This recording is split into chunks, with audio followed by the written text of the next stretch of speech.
Welcome to a ITEST webinar entitled Discovering the Fullness of Reality, How Partial Truths Obscure the Union of Faith and Science. This will be presented by Dr. David Keyes. My name is Tom Sheehan, and I'm the Director Emeritus of ITEST. Now, to give you just a little background, ITEST, the full name is the Institute for Theological Encounter with Science and Technology. We're an association of Christian theologians, scientists, and others committed to the worldview in which faith and science collaborate in exploring the truth. ITEST was started in 1968 and has been holding webinars and conferences for over half a century now on different topics where science and faith come together.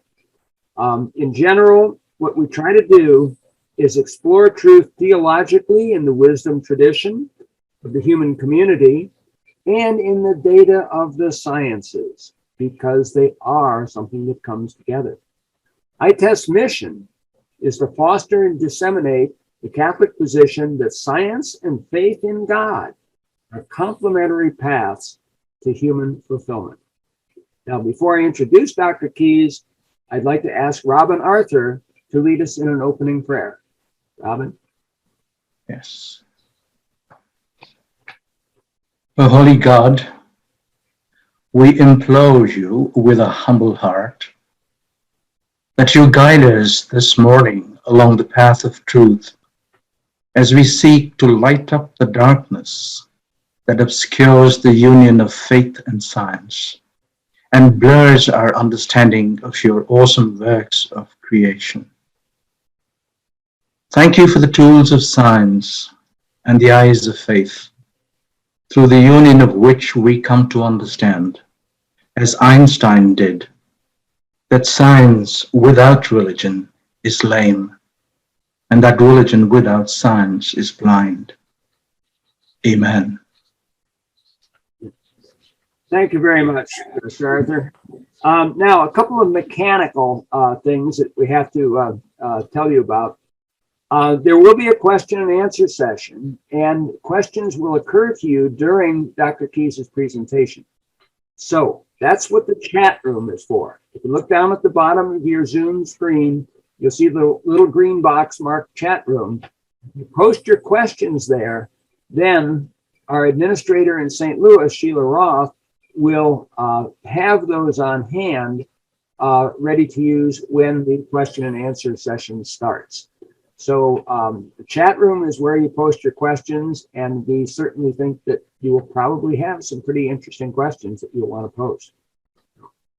Now, on to today's topic. I am delighted to introduce Dr. David Keyes. He received his PhD in physics from Washington University in St. Louis, Missouri, in 1984, and a master's degree in theology from Franciscan University in Steubenville, Ohio, in 2013. For 38 years, David worked in the field of medical physics, being involved in the physics of radiation treatment of cancer patients and in the physics of diagnostic imaging of patients. He was named a fellow of the American College of Radiology, the American Association of Physicists in Medicine, and the American College of Medical Physics. So the book that he is going to be describing is this one right here. I'll show it to you here on the screen. I hope you can see it well. I'm going to back up a little bit so you can see the whole thing. This is his principal work that is just new, just come out from Enroute Books. A little bit about David personally. Outside of his work, Dr. Keyes raised 7 children and coached over 800 games in soccer and basketball. That's a pretty good record for a 40-year career. With the kids growing up, Dr. Keyes retired from medical physics in 2012 and has since then published another book, Exploring the Belief in the Real Presence. He has been on EWTN, Immaculate Heart Radio, and Covenant radio networks, and has delivered numerous talks on a variety of topics, including faith and science, the Shroud of Turin, and the tilma of St. Juan Diego. In June 2021, Dr. Keyes was named Catholic Man of the Year in the St. Louis Archdiocese by Lou Cortese's St. Louis Radio and Television Network. So what you're going to hear from him is going to be very interesting. I've read through parts of the book already, and I can tell you that this is going to be a wonderful presentation. Dr. David Keyes. Okay, I think we're about ready to go then. Discovering the fullness of reality. The reason I brought this up is that I find that many people, they just tend to think of things as science, or they approach things from a religion point of view, and that they really don't understand that in order to understand life, you can't just think of life only in terms of science. There's so much more involved, and all the important things of life are actually non-physical. So I wrote this book to help people to alter their viewpoints, to make the world a bigger world and have a bigger understanding, a better understanding of life and why we are here. I also had people who came to me and were telling me about their kids and how their kids just are falling away from the faith because, science is it and religion is kind of lame. And it's just, it's easy to because they have all the movies and everything with science. It looks all so wonderful.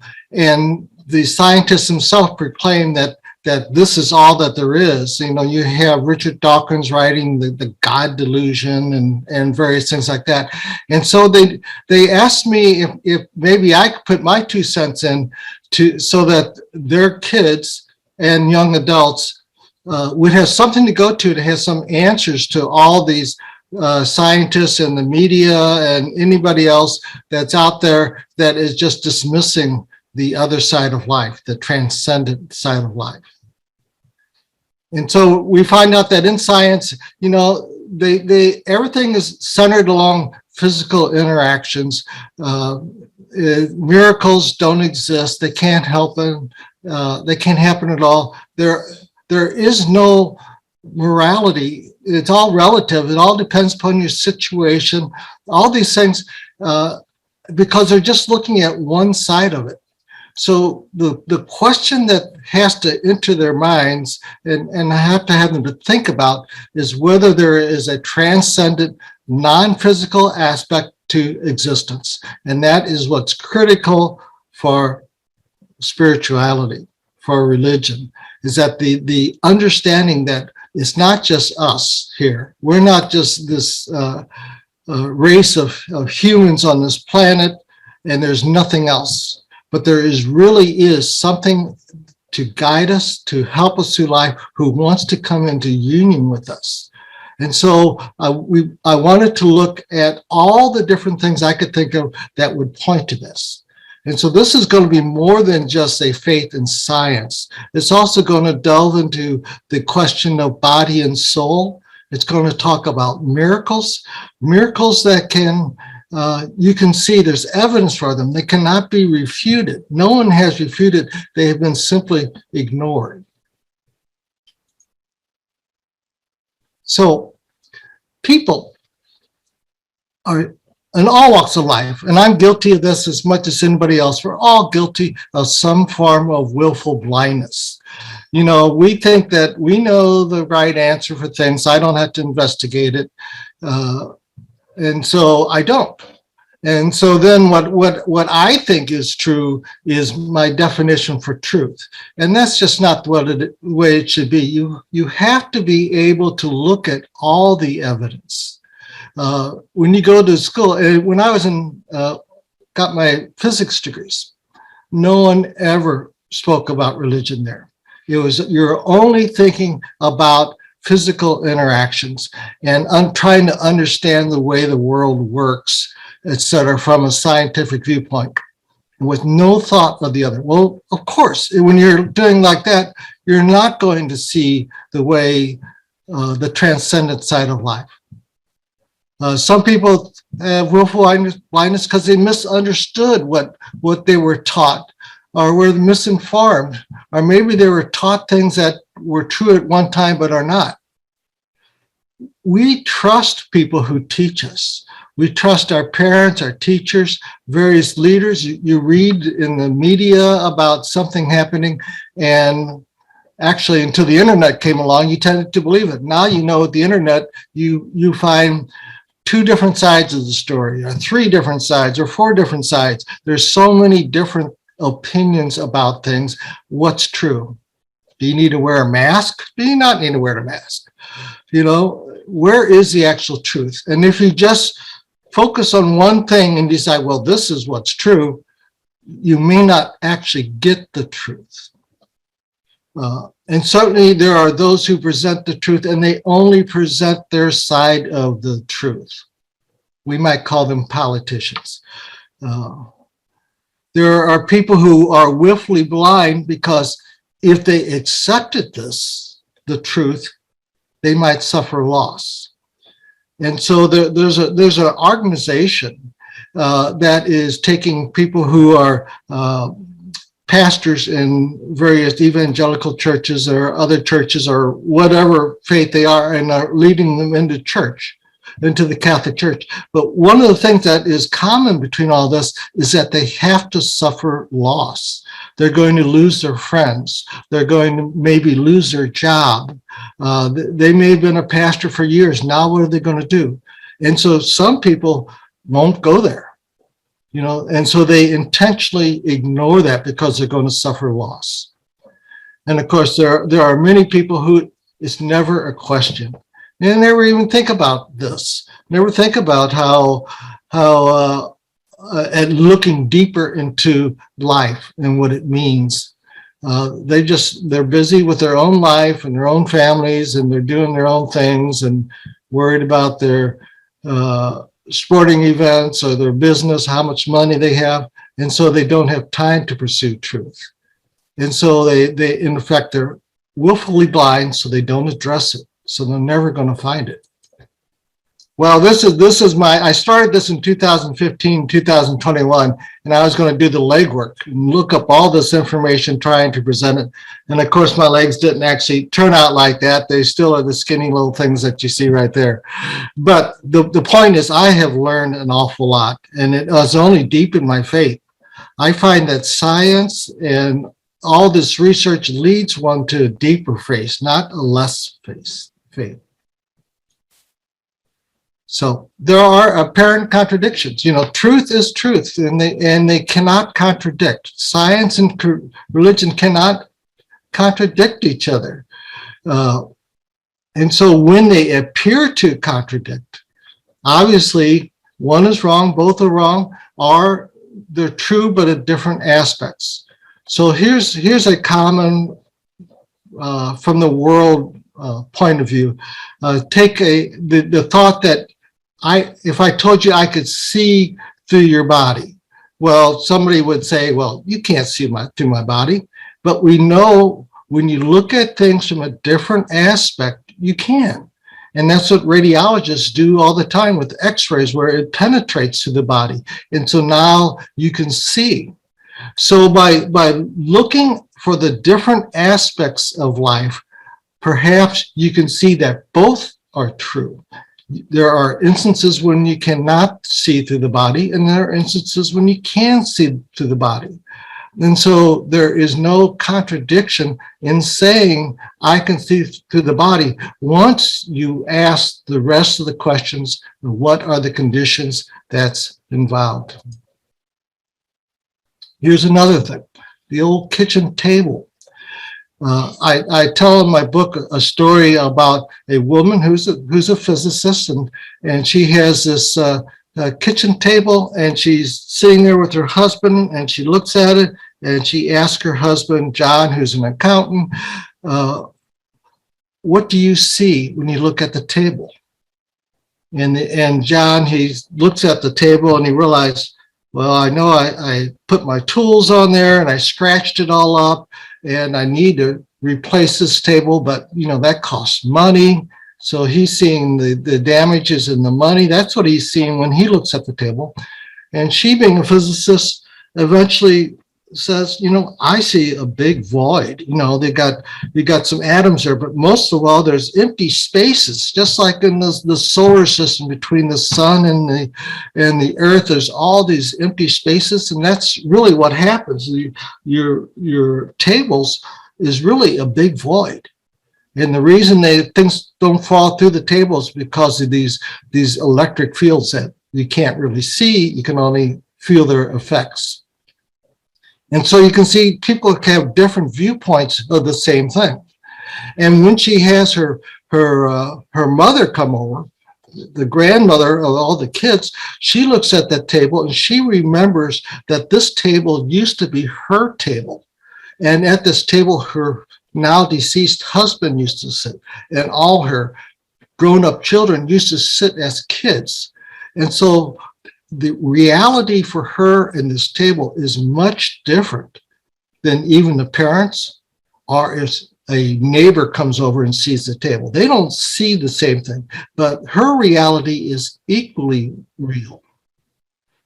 And to really understand it, the fullness of reality for the table includes all of its history and all the love and all the arguments and everything else that happened at that table is somehow in the reality of that table.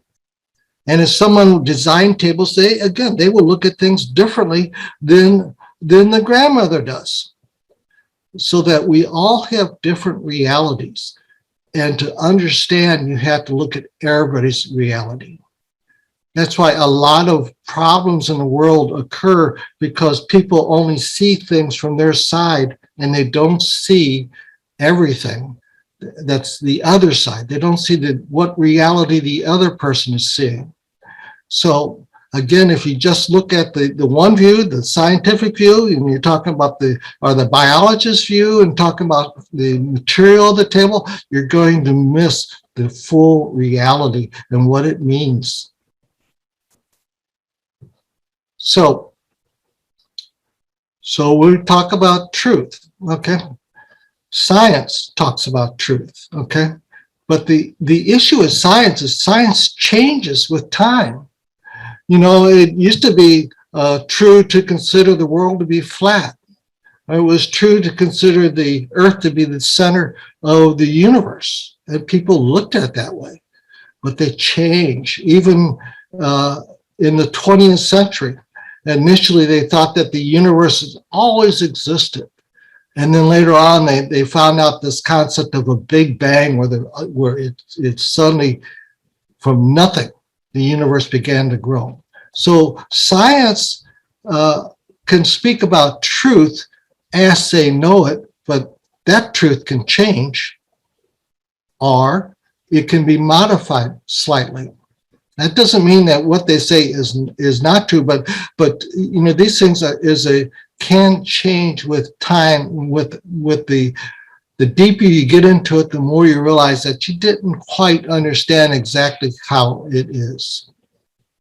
Okay, religion is not about science. Religion is about God, the revelation of God, how we are to live, and things like that. So it's looking at life from a completely different point of view. And so when the religion has its truths, they are from a different subset of reality than the science truth. So they're not. So they shouldn't contradict each other. Now, from religion, we also know that there are times that certain things happen that transcend science. We call those miracles. Or we call things our body and soul. The fact that we have a soul transcends science, because science is only looking at the physicality. But when you study these things, we know there's more than physicality. So we need to determine what the situation is, and that requires the understanding and faith of things beyond physicality, and it requires our reason. It's all faith and reason. So, everyday reality from a science point of view, or the way we look at things. We think of things that mass. We look at something and we see that, oh, this is a bowling ball. We know how much it weighs. We know the length of the diameter of it. Time is a known quantity. The 1 minute for me is the same thing as 1 minute in Australia. But it's not. It turns out that it's not. We find out that mass, distance, time all depends upon your frame of reference. And this is a true reality that we have found. There was something posed as a twin paradox. And in the twin paradox, you had in my version of, you have two brothers, okay? They're 20 years old each. And one of them goes onto a rocket ship, and it travels at 87% of the speed of light. And he's got a watch with a long-term battery. And after 20 years, he comes back on his watch. Well, as it turns out, the person on Earth physically would not be 20 years older. So he wasn't 20, then 40. He would actually be 60 years old. And he would have gray hair, and he would have not be able to jump like he once did, and all these things. He truly ages differently than his brother, who is in this rocket ship and then came back to Earth. And we can know that. And I give a few examples in the book of common things where we know that. Even when in my field in radiation therapy, when they accelerated electrons to strike a target, they'd be going so fast they had to consider the effect of the speed of the acceleration to the mass of the electron, and so that they guide it where they wanted to. Also, we find that all motion you think is continuous. You move your hand from right to left, you think it's continuous, but it's not. It's in a series of finite steps that are so small that you don't even notice it. Other things from science, matter, electrons. We've seen all these things. We've seen pictures of an atom, electrons going around it. But scientists tells us now that electrons may not even exist until they are observed. Electrons do not go in orbits like you see there. They're instead they show up here, then they show up there, then they show up someplace else, and those orbits are just a probability that they might be there, but that doesn't mean that they travel like that. It's really kind of bizarre. All interactions are due to probability. There's even something called the property of entanglement, and this is really weird. When you talk about some particles and they're related to each other by a so-called spin, and one will flip its spin, the other particle, no matter where it is, it doesn't even have to be in the region, will also flip its spin. So somehow they're tied together, and this happens at speeds instantaneous as far as we know. It just, who knows how this works? But science observes it, and they model it, and they try to make predictions by it, but they can't necessarily say why this was created this way.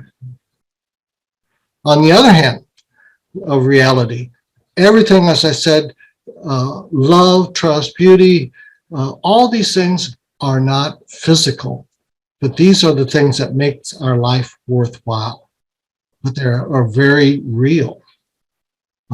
Artists, when they create something, they are creating something that's not necessarily physical, but their view of reality of something is different than the scientist is very exact. There is impressionism and all these things. Creativity is certainly something that is not physical as we know. So the scientists test reality based upon measurements. Measurements always have error, so they can never say exactly. The artists do to the mind's eye, love is real, etc. We've kind of gone over that. Okay. Knowledge. There is always a question mark in knowledge. You know, no matter what we say, there are still going to be some people who claim the world is flat. After all, you go to certain regions of the world and it looks pretty flat. There are people who claim that man never walked on the moon. All these things, no matter what you do, there's always a question mark that comes. You cannot absolutely know anything. Even the existence of God. You have faith in God. Everything you know teaches that, but yet there comes a time when you have a doubt about this. And so you have to work through that. So our knowledge that we have is all based upon the trust. Where did we get the information from? You trust your parents. You trust the textbooks that you had. You trust your personal experience. And you trust, a scientist trusts his measurements. So he has to trust the equipment that the measurements have, and he has to trust the people that calibrated that equipment, and it just goes on and on. And the more you trust, the more you're likely to claim that you know something. And what happens if you don't trust? Well, if I say, well, there is no Australia, because, you know, perhaps I've never been there, and yet everybody else in the world is saying that there is an Australia, and you have a guy across the street who says he used to live in Australia. If you don't trust, you're eventually going to be considered delusional or insane. So it's, who do you trust? How much do you trust? And when you trust enough, you can say you know. And that comes into religion and things like that, where you may be trusting in something that you don't physically see. We didn't physically see Jesus. We didn't physically see the Father create the universe. But if we have enough trust in everything else we have in life, we can come to say that I know Jesus. I know the Father. Okay. So you have to consider, who do you trust? Now, let's take the example of the origin of the universe. Okay, religion. This is a big issue because the media, when they talk about origin of the universe, they always get one side, which would be the fundamentalist, literalist side, and they get the atheist side, and they stand them apart, and they make them look like they're arguing with each other, but they're really talking about different things. There's all kinds of theories of the origin of the universe. In the ancient years, you had mythology that talked about gods and goddesses, and they're fighting each other and arguing. They may cut open the stomach of one of the gods, and all of a sudden, mankind comes out, and man's going to serve God. That was their explanation. Okay. As a Christian or a Jew or Muslim, we all see that God created the universe out of nothing by one true God. There are those who, in reading scriptures, believe that it happened in a six-day, 24-hour day, and they ignore evidence, lots of evidence, that the universe is expanding and at one time didn't exist, much less the fact that we didn't have 24-hour days. Some people try to interpret scripture and they substitute day for eons, but the order of events in Genesis just doesn't fit reality of what happened. In Catholicism and many other churches, they realize that the Genesis is not a scientific description, but is really describing much more the why this happened, who made this happen. In the science world, as I said, for many people for years, they believe that the universe has just always existed. There is no beginning of time. They don't even address how can that be, but that was their stance. And then along came the Big Bang and says, no, this can't happen. And it took a long time, maybe 20 years, before everybody pretty much saw that the universe came from a point. And there are some people that say, well, it's just an expansion and then a contraction and then expansion and then contraction. And that's been proved to be false. There are those who believe that we are just one universe out of a zillion, more than a zillion universes. But there's no way to prove that. That's just an argument to perhaps justify some of the beliefs that they may have. Okay, now looking at the fundamentalists and the young Earth creationism. You know, a lot of these people are very bright, very well educated. You have PhDs involved in this, and they point out that the radioactive dating that some of the scientists use really has flaws in it. They did a study on Mount St. They didn't personally do a study, but they point out a study on like Mount St. Helen, which we all remember had the eruption in 1996, and some of the data from radioactive dating said it was 350,000 years ago. Instead of 10 years ago when this article came out. And then there's another one where they talk about the lava being 3.5 million years old. Instead, it was just 50 years old. So there are flaws in the scientific method. They point out things like the moon. The moon is moving, shifting. And if it had kept shifting at this rate, it would have collided with the Earth over 1 billion years ago. You know, they talk about other things. They point out little things that don't make sense, so they throw out the rest, and that's where the problem comes. You can trust the Bible, but you need to trust the Bible for what it is, and it's not intended to be a science book, although there are certain things in it that are true according to science. From the scientist's point of view, you have radioactive dating, which works well for other things, but you know, they just see that there's a problem in that they're still trying to work out on why these other things didn't happen like they did. They know that the universe is not steady state. It's going to die out. We know the future of the universe, irregardless of the second coming of Christ. One day the universe will be cold and will have expanded. There'll be no stars in the sky. This is going to happen. None of us will be around, fortunately. We don't even know if mankind would be around, regardless of whether God's involved. We know that that process is going to end. So they say that the universe is now 13.8 billion years old.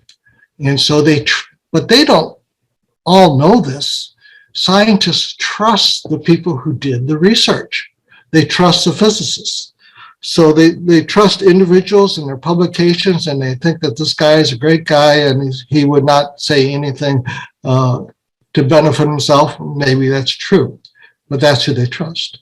So you can trust scripture, you can trust the physicists, but you need to trust them in their area that they're talking about. So how do you reconcile these? Okay. Basically, religion, the Bible answers who and why. So the conclusion which I'll show is that the heavens and earth were intentionally created over a period of time by God out of nothing in an orderly fashion for the benefit of man. Well, we're going to find out that science is pretty close to that. Science answers the what and the how. So there are different questions that are being asked. And they come to the conclusion that the universe was finely tuned, created over a period of time by an unknown means, out of nothing, in an orderly fashion, and is anthropic, that is suitable for man. So they're basically the same statement. Being finely tuned, as we're going to see, means that the universe had to be created exactly in a certain way. And that tells me that it was intentionally created. But I assign God as a creator, and they just have a question mark. They can't explain it. So why is Genesis written as it is, if indeed it's not 6 days, 6 24-hour days? Well, the simple solution is is that no one would have understood the science, and they didn't understand the science. What they did understand is they understood revelation of God and why God did this and who he did this. It's just saying Big Bang doesn't mean much, and it doesn't mean much to you either. None of you, I'm sure, none of you understand the Big Bang and all of its essence and explaining how things happen at 10 to the minus 35th of a second and things like that. We have our understanding of the Big Bang because of trust in science, okay, of the physicality of the beginning of the universe. So Genesis, they wrote it to tell something about the revelation of God. Okay, they wrote it to correct the pagan myths, which had multiple gods, that man was created as to serve the gods, and not out of love. Some of it, they're created in jealousies. Okay, so the story is told to give us the truth about God. We also understand that those who study literature, the Hebrew literature, the Israelite literature, depending on what time frame, is that the Genesis is written in a poetic format. And looking at the actual language, people who study language say that this is actually a poetic format. And so when you understand that, you understand that this isn't really being written to explain science. Again, is to explain the truth about God. And the church has long taught this. You can go back and find statements from Augustine, Thomas Aquinas, etc., that they're pointing out that you cannot take Genesis as a scientific venue. Okay, it's to teach us about God. Here's some examples. Day 1, and God said, make light. Day 2, he makes sky and sea. Day 3, dry land and vegetation. And then day 4 fills up what they did on day 1. Day 5 fills up what they did on day 2. Day 6 fills up on what is done on day 3. So you see that the creation is very orderly, and then its intent is to make it a place for man. And then it's going to tell us that he made man his image and likeness. And so that's why the Genesis is written, that way to convey those meanings. So what does the scientists say what happens at t equals 0? Well, you know, we talk about various things, gravity and all these things. Why are they as they are? You know, why is there an attraction between matter that we call gravity? Why do you, when you rub your feet, you walk across a carpet and you get a charge? Why is that happening? You know, it's simply, there's no reason why those forces has to exist, but this is what happened. And so this is the what, okay? And there are other things that they study things and they can't figure out what's going on. And so so then scientists talks about things like dark energy and dark matter that we can't see. Dark matter, you can't see it, but we think it must be there because we see the way certain galaxies move. Dark energy, the universe is expanding, and now it's expanding even faster than we ever thought possible. So there must be something out there causing that to happen, and they assign that to dark energy. And so these are things that there is no physical direct measurement of. So they're just thoughts of this. So at the beginning of time, all this had to be set up. The dimensions utilized. Why do we have 4 dimensions? We have 4 dimensions: length, width, height, and then time. Because certainly if we have a box here a day ago, when t was minus 1 day, the box wasn't there. So that you need the 4th dimension of time to really talk about life. Okay, well, is that what was done? Well, it turns out it wasn't. Turns out there was more dimensions initially, but we don't really see them in our day-to-day interactions. And then the process exceeds in time. So scientists identifies, and you can look at this at your leisure some other time, and it's talked about in the book about the different forces that we have. Things like charge. Well, what really is charge? You know, it's an attraction between a proton. A proton has a positive charge and an electron has a negative charge. But what is that really? Well, we can describe what it does without understanding what it really is. Okay, there are other things that had to be cited. What's the speed of light going to be? Is the speed of light going to be constant, or is it going to be different in different directions? All these things had to be decided.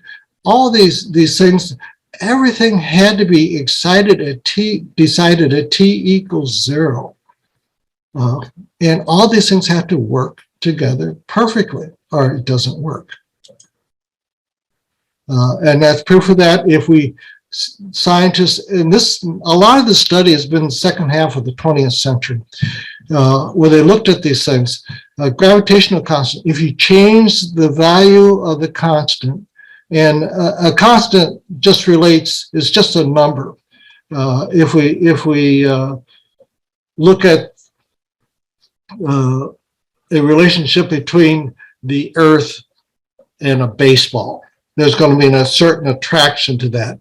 Well, the degree of attraction depends upon this constant. If it be twice as much, the attraction will be twice as great. If the gravitational constant is twice what it is, your weight would be twice as much. Maybe you wish that the constant was less, so then your weight would be less. But all these things had to be decided. And if they're off by more than 1 part in 10 to the 50th, the universe would never have happened. The forces within the weak force within the nucleus, same thing, would never have happened. All these things, you change them slightly and the universe has never happened. This is what they call fine tuning. And this is what I call intentionality. It had to be done for a reason.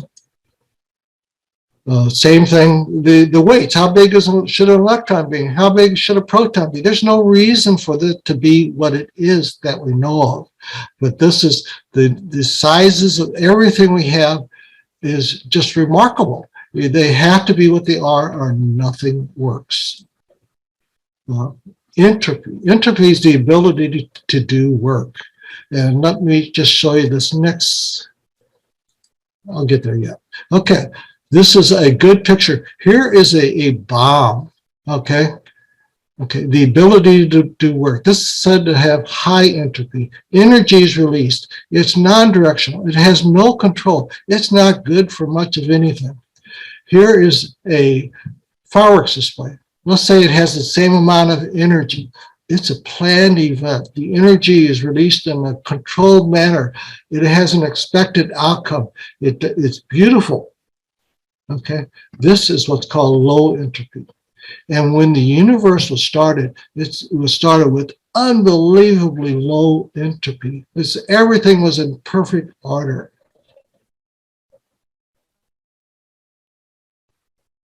So there was a guy by the name of Penrose. He calculated this, and the order that the universe has, the likelihood that it had such low order is this 1 in 10 to the 10 to the 123rd, which you may not understand, and no one really understands. The number is so huge. The likelihood is so small. You do 1 over that for the likelihood. It's unbelievable. But this is what had to happen for our universe to be what it is today. So, this is where the multiverse idea came on. They never thought about this before, but when they realized that it was so extremely unlikely that the universe could possibly exist, they said, well, if it's statistical, then we must have many, many universes. And that's where the multiverse comes from, as they just assume that there's multiple universes, and ours just happen to get the right numbers so that the universe could be anthropic. But there's no way to prove this because you can't measure or determine anything about a universe that's outside your own.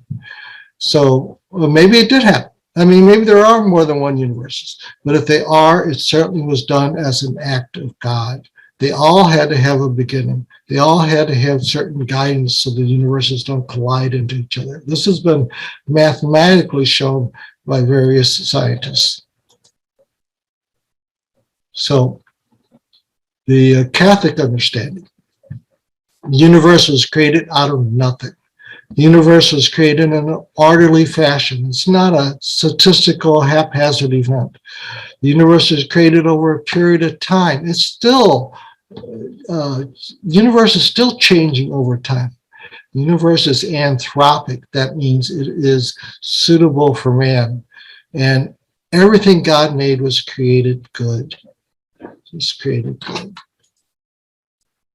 Okay, so that's just at t equals 0. That should be enough, you would think, to make someone pause to think, well, if this is so unlikely, how did this all happen if it wasn't intentionally done? But there's more. Once the universe is created, you have cosmic evolution. You have everything going out and eventually forming stars and galaxies and stuff. Eventually you get the solar system, and there's so many unique things about our solar system that it's just completely unlikely. It's very unlikely, extremely unlikely that there would be another planet suitable for life. And if there is, it must have been intentionally created. There's chemical evolution. How do you go from rocks to having life? How do you get the spark of life to occur? And then biologic, how do you go from that first cell that was created to the numbers of species and everything that we have today? These are all things that are very critical to understand and so unlikely to occur, yet they did occur. So evolution, we just define it. In general, the gradual development of something, especially from a simple to a more complex form. Defining it because in biology, it's different. It's the process by which different kinds of living organisms are thought to have developed and diversified from earlier forms. So in the universe, things only happen one time. In biology, you have multiple new forms of life. If that doesn't work, they change slightly, they build on the past. And so physics is a single occurrence, biology is a gradual development based upon what was there before. From the cosmic evolution, getting from that initial t equals 0 to having man, we see that there's many different kinds of galaxies. We are in what's called a spiral galaxy. This is actually, when you look at it from the flip at 90 degrees, you can see it's more like a disc, but you got these little arms going out. And this is what our galaxy is. This is important because this galaxy is still making stars and things like that. And there's plenty of, and we need all the elements that this is being generated and spewed out on the Earth to give us all the metals and things that we have. The elliptical one are older universes, and the irregular ones are so erratic that they'd be unlikely for anything to develop without having the erraticism, the collision of stars and galaxies and stuff bouncing into each other and destroying things. Okay, but the Earth is so unique. For man to live, we have to have a planet that is situated perfectly from the sun, so that it is warm enough that water melts, but yet there are points where it is solid, and there are points where we have gas. We need the gas so that we have clouds. We have to have, UV is important to have in mankind. It has to have just the right amount, not too little. You have to have, for photosynthesis, you have to have just the right amount of light intensity to make that happen. And you go through this whole list of things. Tidal zone, that basically means the relationship between the moon and the Earth. If the moon was closer, and also between the sun and the Earth, if the Earth was closer to the sun, it wouldn't spin. it would have gradually slowed its spin all those years, but it's far enough away that it hasn't really felt that. But our rate of rotation has changed. Originally, the Earth spun at 3 hours in a day. You can imagine what the winds and everything would be like if the Earth was spinning that fast. Now it's 24 hours a day. Should the Earth remain, eventually it'll be 48 hours a day. Eventually, in time, it will stop rotating, just like the moon does not rotate. You see the same face of the moon every time you get to see it. We used to have lots of water. We don't now. In fact, we have 500 times less water than other planets that are of similar size. We need water, but we need land. To really be the civilization and everything we have, we need to have land. And this is just perfect for us. We have magnetic fields that shield the Earth from radiation coming from this cosmic particles coming from the sun, and they get deflected out of the way. We have to be in a very stable position. This is I'm guessing you see this. Okay, this is a graph of two different models of what the heat, the energy released from the sun has. You can see it used to be much hotter, got colder, and we are right here. We are having global warming for sure. Independent of the global warming we may be generating, but the sun is going to globally warm us and it'll get hotter and hotter. That also means that at one time, Mars, back at this time, would have been warmer, so maybe it did have liquid water at one time. I'm sure it did, because the water that gets deposited here really comes a lot from cosmic radiations running into a planet. So someday it's going to be warmer at Mars, and it will be warm enough so that you can have water there. And the Earth may be, all the water may be frozen. So that's our future. We are also alive at a time when the solar flare activity is a minimum, which is good. It'd be very hard to operate all these cell phones and stuff if we had lots of solar flare activity.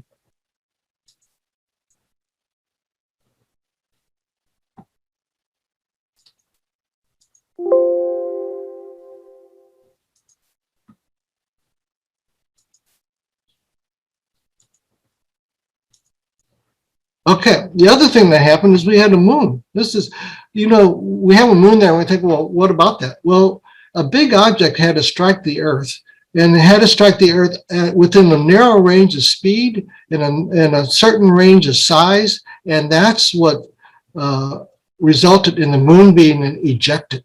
And the moon is very important because it gives us tides, which is important, and also keeps the Earth, the wobble, to be more or less consistent.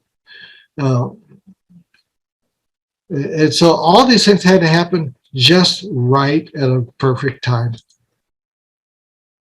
Right around, it's got the time frame here, about 3.9 billion years ago, we had the final aspect of what's called a late heavy bombardment. The Earth was being hit by many, many particles and stuff, and it vaporized much of the surface of the Earth. They say that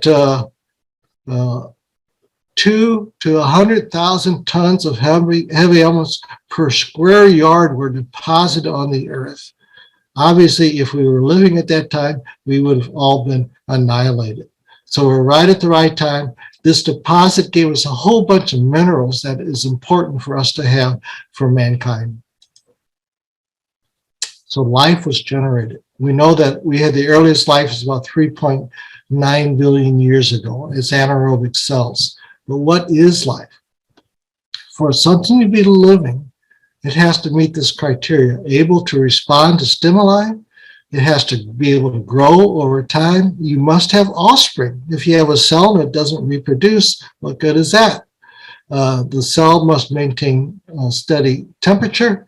It must be able to metabolize energy.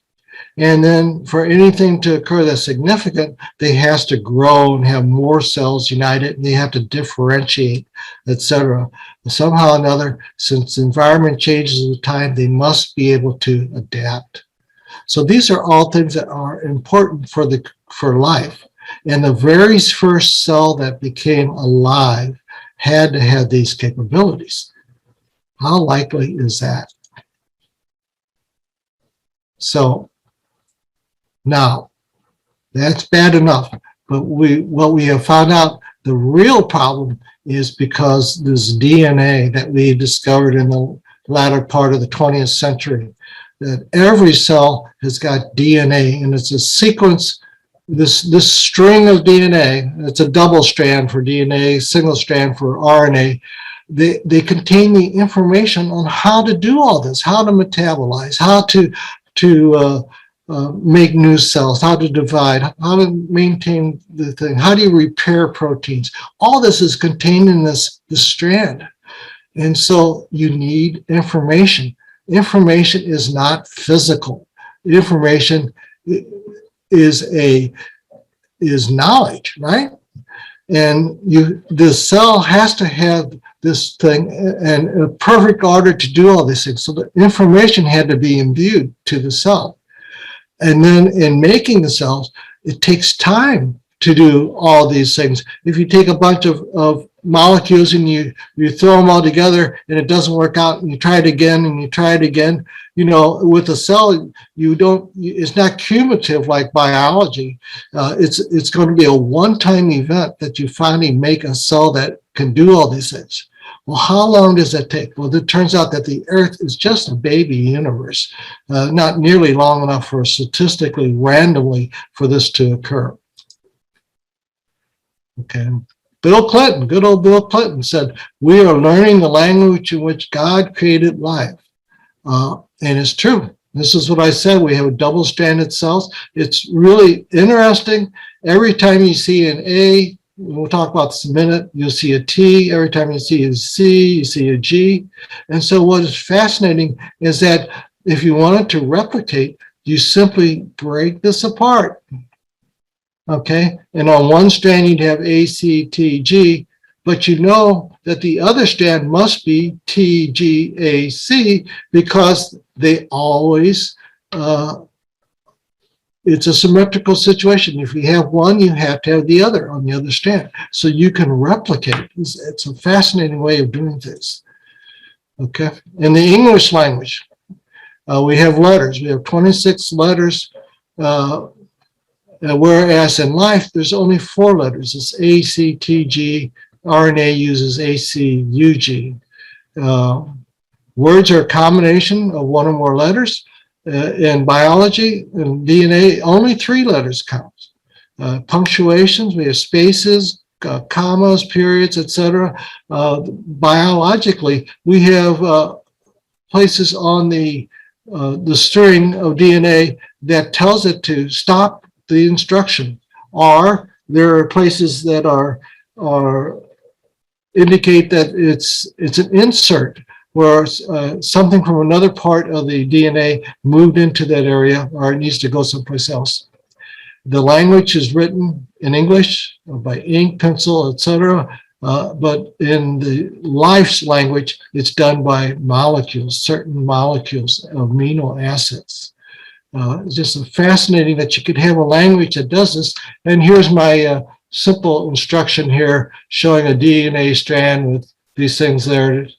Just set up all these molecules to say, take 2 aspirin, so you know how to get rid of that headache.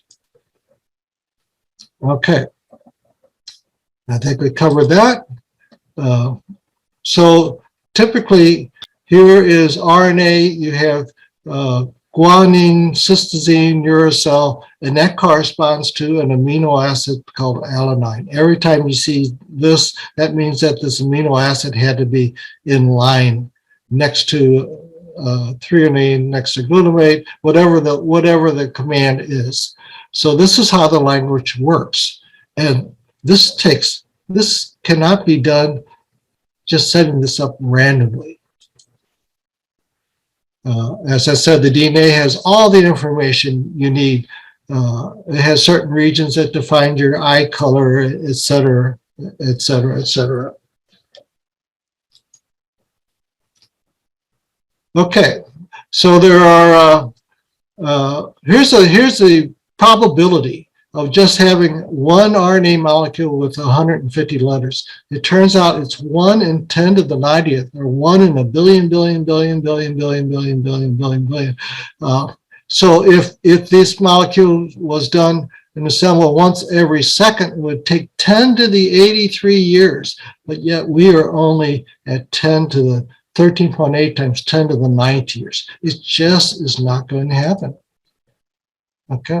Richard Dawkins, well-known environmental biologist, he said that we're just lucky. How about that? Just lucky.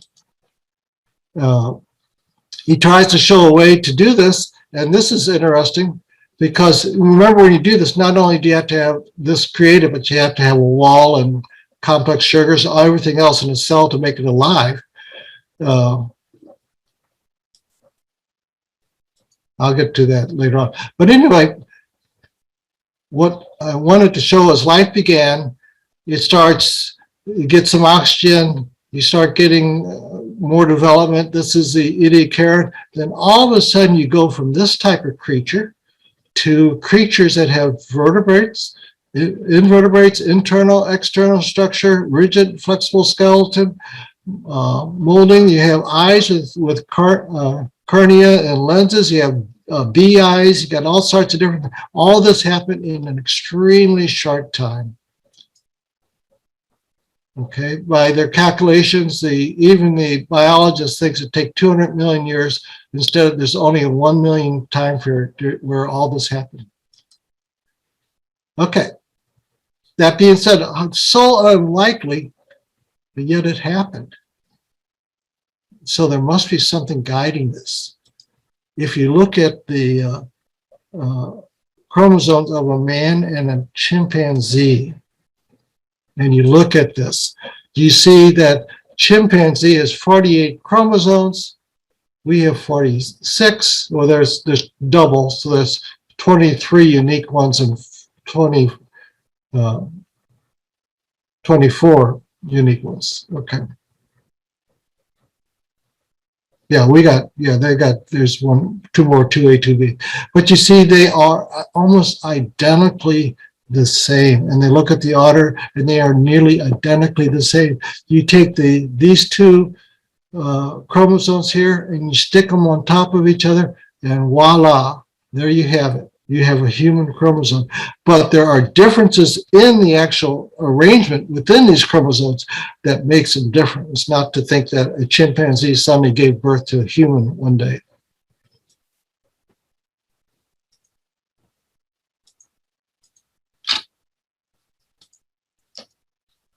Okay. And that's just the biology. Now we have to transcend things. We can transcend things. We have truth, beauty, justice, etc. We have proof of things that are outside. We're not just physicality. We have near-death experiences where all of these different things that are reported are pretty consistent between one near-death experience and another. A near-death experience being as something where a person is declared dead, they don't have brain waves or anything like that, but then for some reason they come back, and they have these common experiences between the two, and they're very lucid. They're not confused. It's not like a dream. When you dream at night, it's always an unreal situation. Okay, it's not a hallucination. You can go and have these near-death experiences, and they'll go out of the body, to go in, maybe into the waiting room, and they'll hear conversations. They'll be able to describe what people were wearing. This isn't explainable by science. It can't happen. We have people who are blind from birth, and they can describe things in detail. They can't really describe colors, but they can describe different intensities. So this is a more intense color than that. And How did they do this? They were blind from birth. They've never, ever seen these things. Incredible. But yet this happens. They've done studies on the brains. If indeed there is no soul and everything's contained by the brain, then when they do these surgeries, and when they do these surgeries, people stay awake. Here, a woman is actually playing a violin while she's having her brain worked on. But they should be able to put an electrical discharge in one part of the brain, and they can get the arm to move or something like that. They can get the person to say what's happening, but they can never get the person to lie. They can never get the person to have an abstract thought. These things are all generated outside of the physicality of the brain. We all have consciences. How do you explain this? We all know basically right or wrong. We know it's wrong to rape a 3-year-old. Everybody knows that from the day you are born. Okay? Some people they go against their conscience, but they originally knew it. The conscience can decay, be degraded with time, or it can be improved. It can be malformed, or it can be improved. This is something everybody has. Miracles. Miracles, there's so many that are unexplainable, but you can go see them. I was fortunate enough to go to Lanciano and see this Eucharistic miracle. And here, there's a host. This is what remains of the blood. It calcified into little calcium deposits. Okay, but if you look at the host, here you see what remains of the bread-like look of the host. You see cardiac muscle that is physically attached to this bread. This is an opening. This was very thin and eventually it broke out. But this muscle has capillaries in it. It has nerves in it. It's viable muscle. This is 1,300 years old. It hasn't been preserved at all. I stood outside. I was 3 feet away from it. I can look at it. You can see this cannot happen. No one can attach cardiac muscle to bread and have it put it outside and have it stick around for 1,300 years, much less 2 weeks. It cannot happen. And there's been other Eucharistic miracles, and the blood type and the type of cardiac muscle all come from the same region of the heart in all the examples of Eucharistic miracles where this has occurred. This cannot happen. And so, but this is ignored. There's a problem. The scientists will not, it's been studied by scientists, but other scientists, they won't look at this and say, well, something must be going on here. Instead, they just ignore it. That way they don't have to deal with it. Here's another, the Shroud of Turin. Forgetting about how old it is, the image is miraculous. It cannot be duplicated today. I go into the book about how this can happen. I mean, or what's miraculous about it. But you cannot duplicate the imaging process of it. And the dating method has been pretty much, it's been analyzed, and the dating that they have, there were mistakes that were made. There were things that may have happened in the creation of the image that would affect the date that was found. The tilma of Our Lady of Guadalupe, I gave a talk on this, and there's no paint on this. There's no brush strokes. There's no sizing. There's no drawing under it. The material is agave fibers, which should not last more than 10 to 20 years. It's over 500 years old. The pattern of stars on the coke corresponds to the pattern of various constellations at December 12, 1531 at 6:30 a.m. when the event occurred. How do you do all this? This is definitely not Aztec art. It's very similar to some Spanish art, but you can't create an image. No one can create an image like this without using paint or whatever. The image is really more like a Polaroid that kids don't understand nowadays, but it's just captured and that's it. apparition. Fatima. 70,000 people saw the miracle of Fatima, including many from the government, from atheists. People wanted to prove them wrong. You know, they all saw this. How can 70,000 people see an apparition that doesn't occur? Incorruptible bodies. When Saint Bernadette Soubirous of Lourdes, when they excavated her body, they still have live blood cells in her liver. This doesn't happen. Okay, her skin was incorrupted. So there's been some changes since then, but basically she was completely incorrupted. Martha Robin died in 1981. She was an invalid since 1923. She didn't eat anything except for the Eucharist, yet she survived. And, you know, it just doesn't happen. So, you look for the possibility. Things just happen this way. We got lucky. Aliens helped, whatever. Or God did this. Materials. You know, Carl Sagan basically said he's just a bunch of molecules, but others talk about, like Fred Hoyle, he was a well-known physicist in the 20th century. Common sense interpretation of the facts suggests a super intellect has monkeyed with physics.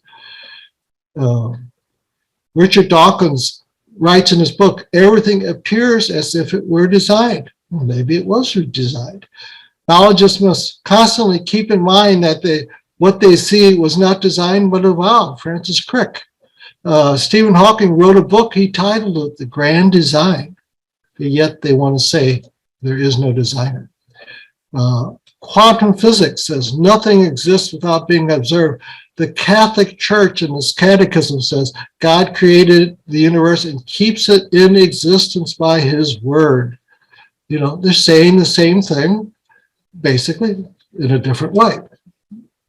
Catechism Catholic Church says, with creation, God does not abandon his creatures to himself. He only gives them being and existence so that at every moment upholds and sustains. That's divine providence. Okay, 302. Creation has its own goodness and proper perfection, but did not spring forth complete. Again, he's talking about divine providence. We are not a God of the gaps where God steps in and does something at this stage. God is with us every day of our life. So, take-home points. The church loves truth. The Bible is not a science book. The church has long promoted science. Mere materialism is only a subset of reality. Events unexplainable by science exist, and they coincide with what we know about Revelation. Okay. So the main question is, we need to let science discover the hows and the whats, while our faith tackles the who's and the whys. And that's, so your perspective on these things, you have to keep it in mind. And it's really easy to have then science bolster your faith. And that's it. So I hope you enjoyed it. It's really kind of fun. I hope you, if you get the book, hope you enjoy reading it. Thank you. Now I think they're going to some questions and answers. Yes, we have enough time for some questions and so forth. I'm going to turn over the meeting now to Sheila Roth in St. Louis, who is going to look at the various questions that you have sent in and present some of those for David's response. Okay, thank you, Tom. Thank you, David. We have a question from Mr. Donovan. I believe his name is James. James, would you like to ask that question and unmute? Yes. Can you hear me? Yes, I can. Yes, we can. Okay. And yes, it is James, but my friends call me JD, and everyone in ITEST I consider a friend, so you can call me that as well. My question is kind of technical, considering the grand sweep of the whole presentation, but I was intrigued when you were talking about the metaverse, the multiverse. Yes. And one of the things you said was that physicists have shown that even if there is a multiverse, that each of the individual universes would have had to have had a beginning. I'm wondering, could you give a reference or name one of those physicists so I could find that background information? I Or is it in your could. book? It's yeah. I think you have to go to the book. I don't remember the physicist's name, but there have been various articles on it. You can, I believe, if you go to the book on the improbable Earth, I think that contains that. But everything, since everything burns out, you know, everything's going to have an ending, we know for sure. So how can it be, if it's decaying with time, it must have been at one time, you know, have much more energy, much lower entropy, all these different things. But they have mathematically shown that this must happen. And, you know, all these things, when you start talking about universes colliding into each other, you know, we're trying to, it's almost anthropomorphic because we're thinking that, you know, like space, you're moving around and you're going to bounce into each other. And space really isn't like that. But I can only refer you to the book and see if you can find that. Okay. Okay, thank you, JD. We have a question from Christina. Christina, would you like to unmute and ask?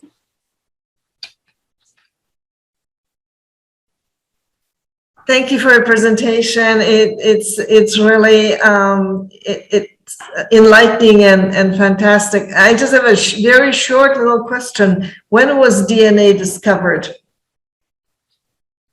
When was 1953. Let's see, the exact year is not on the top of my head, but it was in, let's say, around 1960s, somewhere around there. So it's a second half of the 20th century discovery.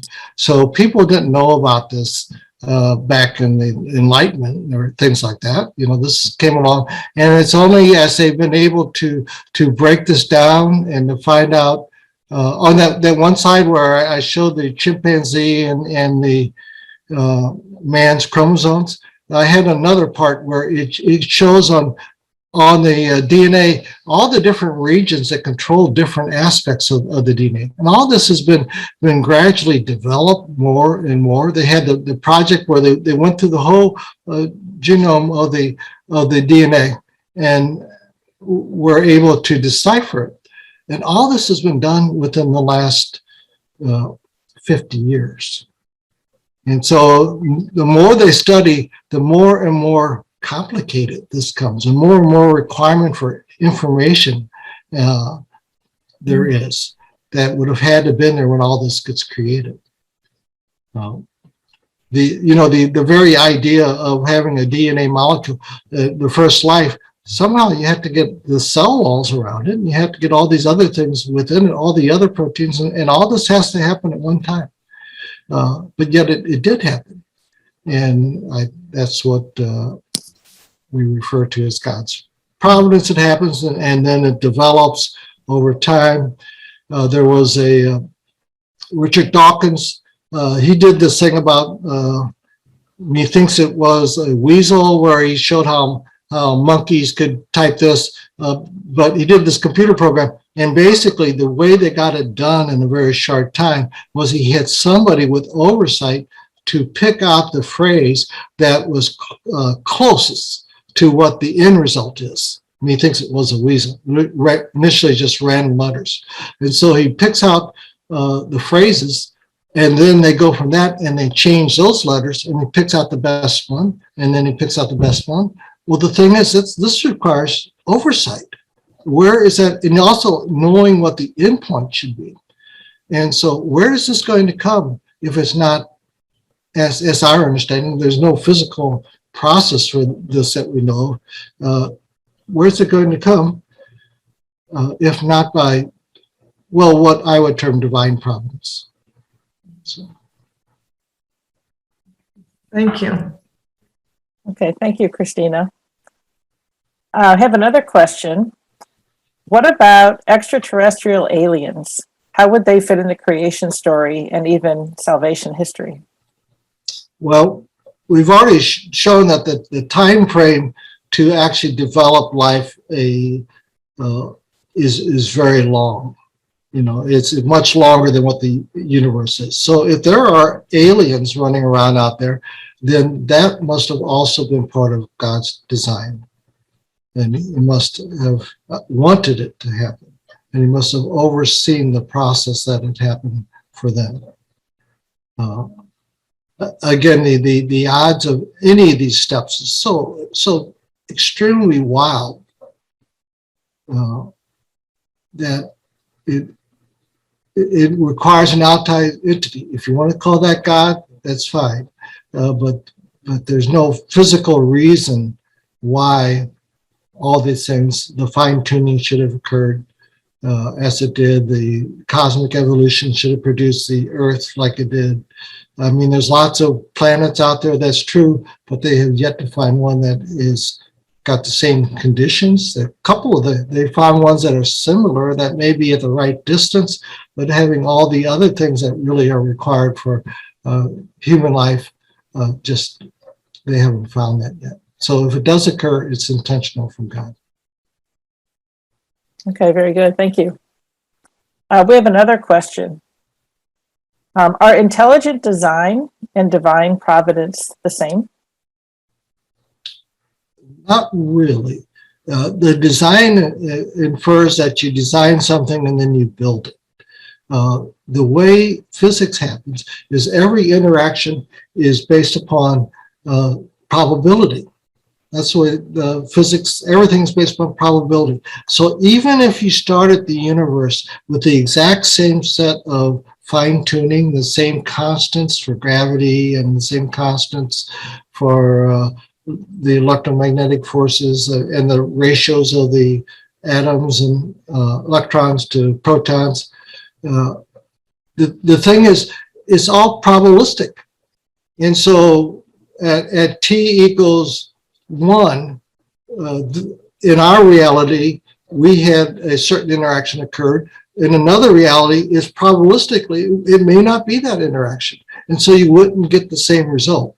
So you would get a different looking universe than what it is, even starting with the same numbers, because there's no guarantee that this interaction is going to occur. It's just probabilistic. So. Okay, great. Thank you. And if others have questions, please post them in the chat room. We have a few more minutes that we will entertain some questions. Here's another one. What is the difference between divine providence and the God of the gaps? The God of the gaps is basically saying, like in the Cambrian explosion, that suddenly God was not involved. It got to this point, and then he needed something to occur, so he steps in and does it. The divine providence is something that is continuous. It goes on from the very existence and continues to the very end. Without divine providence, we don't even exist per se. So it's not that something is a design and now it's time to step in and do this. God oversees the whole process, each and every microsecond of life. And follow that. Is the God of the gap something similar to what deists might believe? Yes, yes, it is in a way. The deists believe that God did something and then he's off somewhere, and then he's not really involved. The God of the gaps would kind of require that God to step back into the picture. So he's sort of watching from a distance and he decides to come into it. And so the original deist was God did this and then he just left man to his own to discover all these things. And the God of the gaps is just the difference that you have a God that is stepping out, stepping in, stepping out, stepping in. Okay, very good. Well, thank you. I think we are going to turn it back over to Tom because I Okay, think thank we've you very answered the much, questions. Sheila. And David, thank you very much. They're tremendously interesting ideas here. And I think the questions that our participants have asked are just the beginning of people starting to explore this wonderful field of great interest. I want to let everybody know that this is being recorded and it will be up on our website in due time. That is a couple of days after, odds and ends get taken care of. But the link to this recorded webinar is also going to be emailed to each of you who are registered attendees, which means that you'll have this very quickly, very short time for editing. Then later on, downstream someday, we'll have the whole thing up on the website for people to look at in a permanent sort of way. But this is part of the way we run these webinars so that they are available for people who want to look at them after the fact. Now, as we wrap up, we are asking Sister Mary Louise Pullman to give us a closing prayer. Go ahead, Sister. You're on. O Creator God, you designed us in such a way that all creation is composed of interdependent components. We see that scientists are always trying to recognize the interrelationship of living organisms and their environment, the chemical relationships of molecules to make useful things, and the interaction of atoms and their components to better understand the relationship of matter and energy, and the beginning of life as the language of DNA. We need your help to recognize truth as you see it, to be humble and recognize our misunderstandings and reckless production of materials that foul our water, the gift that give wastes that foul our air, putting wealth in the front of justice and peace. Help us to solve human problems without prejudice of limited knowledge. Please help us to open our minds and to open our hearts that we can find your truth, and give us the courage to act appropriately. When we succeed in recognizing that all people are equals, and our sisters and our brothers, and the animals and plants as gifts, let us experience our universe in peace and joyfully listen to God's orchestration of the music of the spheres. Amen. Thank you very much, Sister. And we thank all of you once again for your participation today. We hope you will attend the next ITEST webinar, which takes about a month from now, and we'll have another one, which is part of our continuing series in which we hope to bring to light important topics at the interface of faith and science. So thanks to all of you very much today for attending. Goodbye.